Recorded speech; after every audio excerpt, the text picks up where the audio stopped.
अगर एक इंसान चाहे तो क्या कुछ नहीं कर सकता, बस उस काम को करने के लिए उसके अंदर जोश और जुनून होना चाहिए।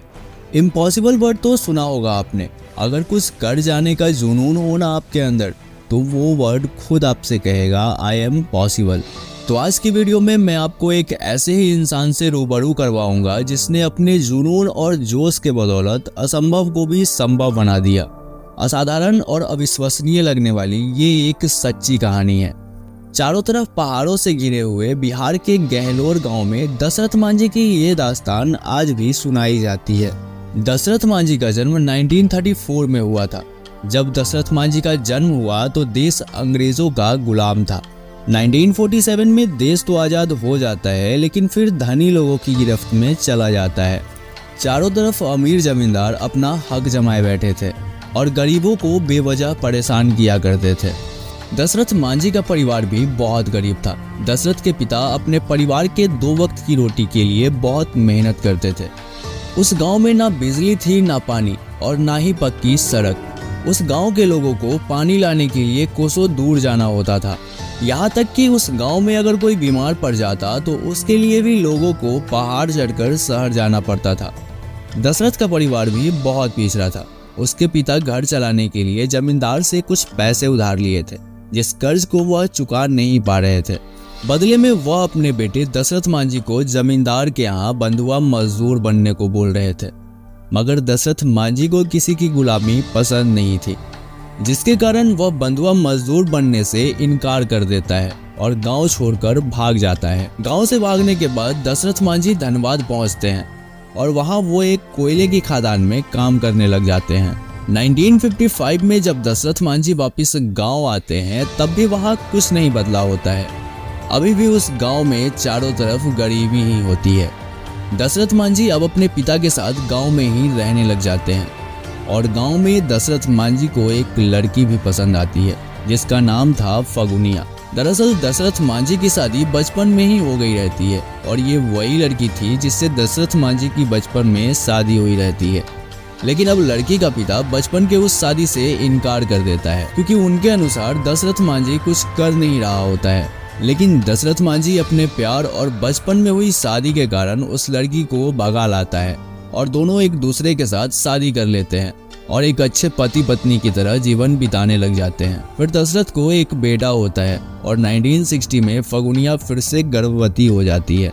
दशरथ इस समय पहाड़ के पार काम करता रहता है और फगुनिया उसके लिए रोज पहाड़ चढ़कर उस पार खाना लेकर जाया करती थी। और एक दिन जब फगुनिया खाना लेकर जा रही थी तो अचानक उसका पैर फिसल जाता है और वह गिर जाती है।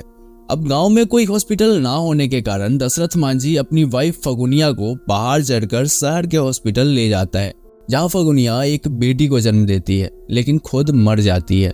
दशरथ मांझी को इस बात का बहुत दुख होता है और प्रण लेता है कि वह उस पहाड़ को तोड़कर रास्ता बनाएगा, क्योंकि इस पहाड़ के कारण ही उसने अपना प्यार खोया होता है। 1960 में दशरथ ने सिर्फ एक हथौड़ी के सहारे पहाड़ को तोड़ना शुरू किया।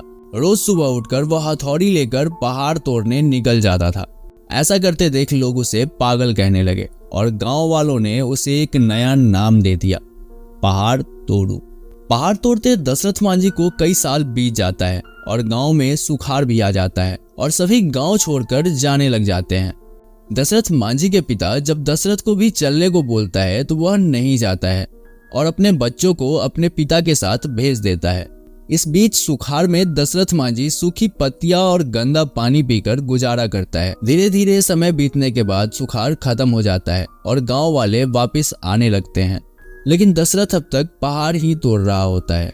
ये देख सारे गांव वाले आश्चर्य हो जाते हैं। कुछ समय बाद कुछ गांव वाले पहाड़ तोड़ने में दशरथ का साथ देने को आगे आते हैं। जब ये बात जमींदार को पता चलती है तो वह उन सबको मार डालने की धमकी देता है और कुछ को पत्थरों की तस्करी के इल्जाम में गिरफ्तार भी करवा देता है। जब एक पत्रकार को इस बात का सच्चाई पता चलता है तो वह दशरथ मांझी का सपोर्ट करने की ठान लेता है और सभी गांव वालों के साथ मिलकर पुलिस स्टेशन के सामने विरोध करता है, जिससे दशरथ को छोड़ दिया जाता है। और फिर 1982 में दशरथ मांझी और गांव वाले मिलकर 360 फीट लंबे, 30 फीट चौड़े और 25 फीट ऊंचे पहाड़ को तोड़कर 55 किलोमीटर वाले लंबे रास्ते को 15 किलोमीटर के रास्ते में बदल देते हैं।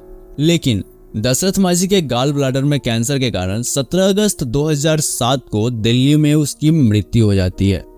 और जिस पहाड़ को तोड़कर दशरथ माझी ने रास्ता बनाया, 2011 में उस रास्ते को दशरथ माझी पथ नाम दिया गया।